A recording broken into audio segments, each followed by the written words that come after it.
Hi, my name is Lindsey Abudei. I'm a singer-songwriter. Hi, my name is Aramide. I'm a singer, songwriter. And we are Zikoko Pop. I'd probably be a doctor. Yeah, I was actually supposed to do medicine at some point and then veered off and did law and then ended up being a musician after that. I think I'll teach. Yes, I'll teach because I think I've always liked to, talk to people. I always like to feel like someone that passes knowledge easily, so I think that I would have been a teacher at some point because I love research. I love all those kind of things. So, yeah. I can't think of one right now. But this is also a fun fact. If you can hold something with these two fingers, it shows that you're a primate. Mine is actually very... A lot of people actually don't know that I try to dance sometimes and I actually get it right. Yes, I try to. Like when TikTok came out, I was very happy that, for those of us that don't really know how to dance, we can do all that kind of thing, So that's my hidden talent, dancing. We had this studio in Lamingo called Inner Hub that was owned by Bola DBC. Yeah. And I think there was a session, I used to go there during weekends and there was a session that you came in. Yeah. I think you were supposed to record something on a project or something. Jude was recording something sharp. Yeah. I think that was my first. And you had a pair of jeans on. I remember you had a pair of jeans. I couldn't remember the color, but I remember that you were wearing a pair of jeans that day. Okay. That's actually my first one. So I think my first memory of you is very similar to your first memory of me. I don't think it was at Inner Hall? I think it was at Inner Hall too. Then we all used to go there. Everybody was just trying to, this is where music is happening. This is where the talented people are. So we all wanted to be in the same space. And then the first time I heard her sing, I was like, wow. This girl dance. And then we had a mutual friend. Yeah, I think you guys were staying together at the time. Do you remember? Around Ferringada. Oh, Christine. Yes, I think that was 100 level. Christine, no, it was like 200. Was it 200? Yeah, I think it was 200. Yeah. 100 level, I had my place, but for some reason I was just staying at her house. I think that place was very close to me. It was close to P-site.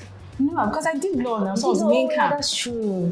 Yeah. So I think that was my first memory of you. So I saw you like a few times. So but I think I saw you more at Inner Hall. Right. Christine was just occasional. Yeah. You want me go? Oh, that one's easy. You like me just the way. Can you feel your heartbeat?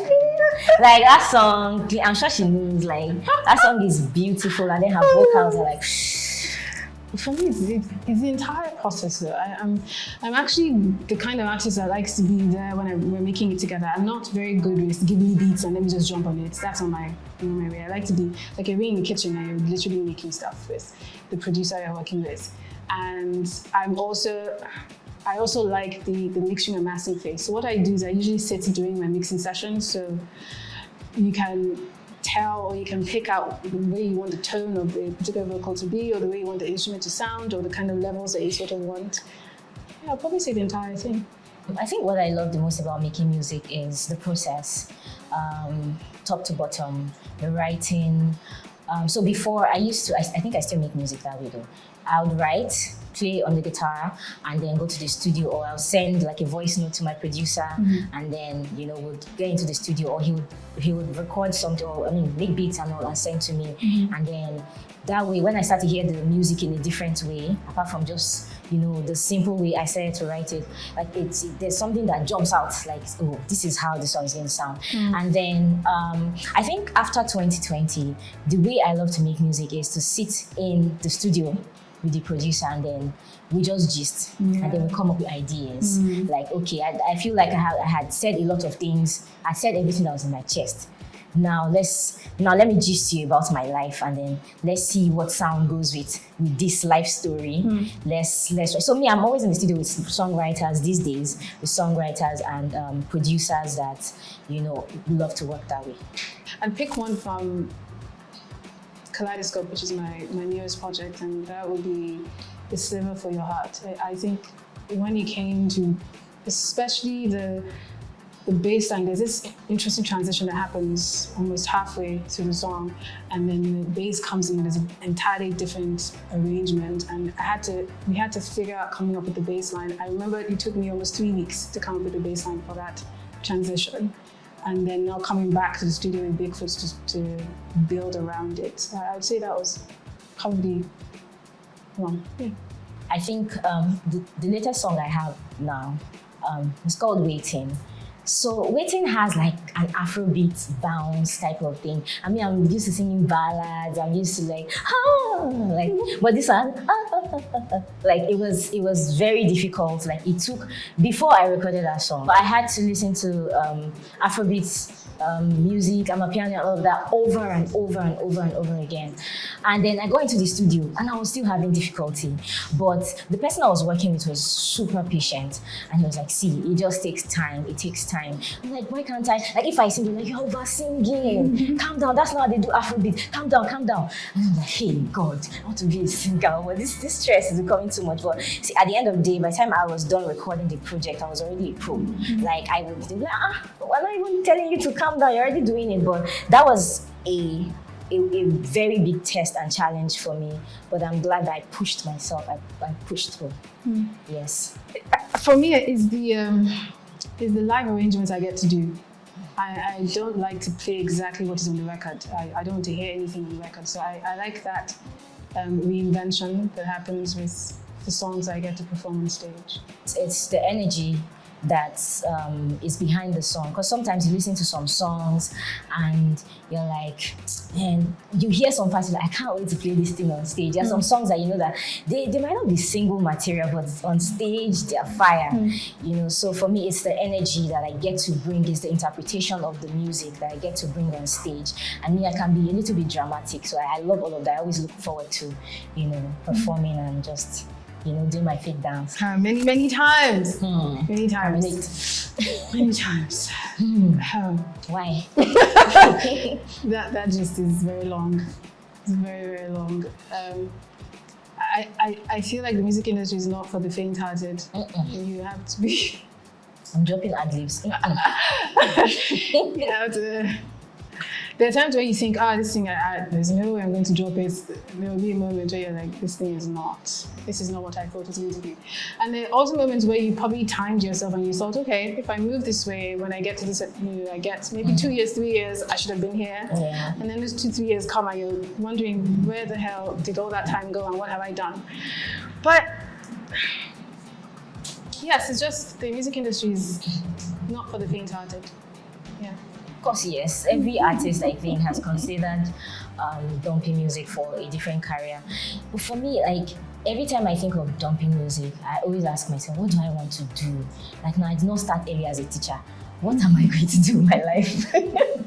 You know, and I think of, but when I think about the sacrifices, the work I've put into the music, the years, and all, like, I always tell myself, no, I'm not going to give up. When I look around, I'm like, I use music money to buy this thing. I use music money to buy this. When I think about the successes too, it's worth it. But one major time in my life where I felt like, it's time to just walk away from this thing, I think was when I had my baby. Like, I think after then I was confused. I didn't know what to do. I didn't know the kind of music I wanted to do. Sound had changed, pattern had changed, promotion, stream, everything was different. You know, so I had to take out time. I had to really take out time. I had to pray to figure out what exactly I wanted to do. And trust me, it took me almost 3 years. Like, my child was already like 3 years old before I could figure it out. Okay, this is what I want to do. This is the direction and all of that. But, well, music is not for the faint-hearted. P.S. My music is not in your soul. Tell them. I'm a genre fluid artist. I've been from day one, actually. I've had 3 solo projects so far. Brown has different genres in it. And the Basis Queen has different genres in it. Kaleidoscope is even a step away from even what And the Basis Queen is, and there's different elements there. Classical, folk, rock, ballads is all sorts. So I wouldn't say that I'm new soul. I think that was just a box that I think when I was starting early, I just but that's not what I am. I'm actually genre fluid. I think in the beginning, I used to call myself Afro Soul Queen. Because I wanted to feel special. Like I wanted to feel like I had a genre that I dominated. You know, I don't, but I really don't think that it's just soul. I think soul is where soul music is where the major influence came from, and then every other thing. I think I've done pop, I've done a lot of pop music. Some of my songs like "Feel for me, love me, if you love me," I feel like they are pop sounds. It's just that most times when people see me, they just see me with a guitar and I'm going, so they're like, okay, this girl is soul, she's soul. But I think that there's space for it. I feel like there's space for anything. There's space for any sound. It just depends on how you move and how you promote it, you know. And see, at the end of the day, just do you, because sometimes when we try to rush into like whatever is popping, whatever genre is popping, you fail there, and then you find yourself going back to your roots, you know. So for me, like, just do you. I just rest. Like I just leave everything. Like if I can't move forward, you know how sometimes when you're writing a song or you're trying to write a song, you have a topic and you're trying to bring out it's not just happening. Then you go and listen to like 100 songs that sound like your idea and it's still not happening. I just leave it. I just leave it and rest, and I even stay off music for some time. Right. And then I find other things to do, and then maybe like after a week, a month, it comes back. The thing is, I would still try to go back to, like, I'll try to write something else. If I see that this block is more than my power, I'll just leave it. I just leave it. For me, I do. There's something you said similar, that is, you watch something else. I'll call myself a film enthusiast. So I'd usually just switch, just watch a film I haven't seen in a bit, or watch a film that I really like, because sometimes dialogue is very helpful for me in trying to figure out or to craft out what a song would be like, or the ideas for a song, or the theme for a song. So yeah, I usually do that. Or I find myself trying to write, or I find myself writing for something else entirely. Like I just leave that topic and I find the moments where I've had where I've wanted to write for something and I couldn't find something and I wrote for something else. Yeah. So many rejections. Man, when you didn't start counting. I think I would say the one that comes to mind is I was applying for a residency that I thought I was pretty confident I was going to get, and didn't get it. And it really flung me into this why didn't I get it zone. That's what I'll probably say that. Yeah, I think this was maybe around 2017, I think. Yeah, 2017 or 2018. Yeah. I've been rejected too many times, even to get into an award show. I've been rejected. But I think with record labels, I've seen my fair share. You record music and then you think this music is great, or this song is great, this can get me as far as I think I need to get. And then someone there just says, no, this is, have you heard what this person is saying? You just start playing someone else's music in front of you and you're like, I came as my own person, I'm an individual. Like, why do I need to sound like other people? That can actually, I think the first time that happened to me, it actually broke me, made me feel like I didn't have, I didn't have what it took to, do music in Nigeria. I said trying to Japa since, but I'm still here, but that kind of like pushed me. Yeah, but I feel like rejection actually helps. Yes, it helps you. Yeah, it has there's a learning process. I know for me, my own, especially with residencies, because I've been pretty active with music and art residencies. I think for me, it's usually, especially in those ones where you're writing proposals and you go back to your old application and realize, I could have written it better. You always learn from this, but it still hurts like day. It does. Oh God, it hurts, still hurts. And no matter how many times you think, I've gotten some success, every time a rejection email hits is always really bad. Yeah. The biggest influence in my music would definitely be my environment. We grew up in Jos, and everybody knows how music is in Jos. Like all of us, we feel like can play guitar, like can sing, So I think my environment, and then the kind of music that I listen to, the kind of music I listen to at home. My dad used to listen to a lot of Kool and the Gang, Aretha Franklin, Ray Charles, all that soul, and a lot of Fela, and a lot of Fuji, Juju, all of that. So I kind of like have all of that together, like mixed up together. So I think my biggest influence is actually all the music that I grew up listening to. I grew up with parents who had an amazing music collection. I was born around the time when my dad was in Reading.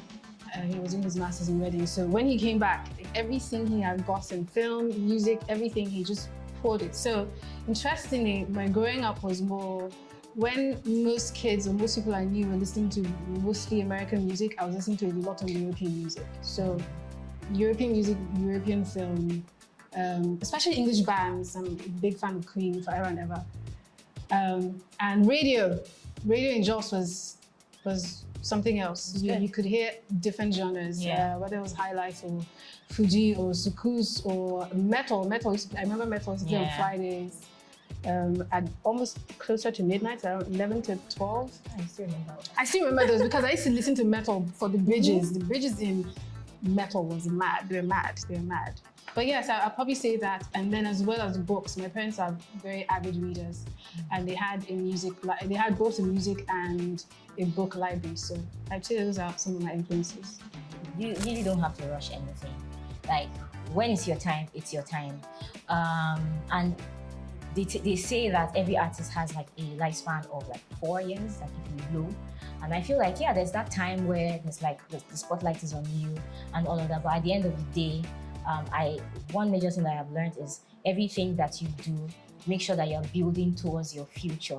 Because at some point when the spotlight is no longer on you, you still have to do something that keeps you relevant, something that keeps you going, regardless of whether you're popping or not. I think for me, it's realizing that you as the artist are actually in charge of your journey. And what I mean by that is, you work in the music industry sometimes, and there are usually people that tell you, this is how you should go, this is what you should try, this is how you should go about it. I feel like you have to be, like for me, I've learned to sort of be in tune with my own intuition and the way that I want to experiment with music, not really thinking about what's happening, because what's happening always fades out. There's always something else that's going to come. So for me, the most important thing is actually keeping that line and still being relevant in all the windows that come up, whether they are pop now and tomorrow not, but I'm still there. So I don't even think there's a time span, like, there's a 4-year window. No, for me, it's forever and ever there. Hi, my name is Lindsey. Hi, my name is Aramide. And this was Women in Pop by Zikoko.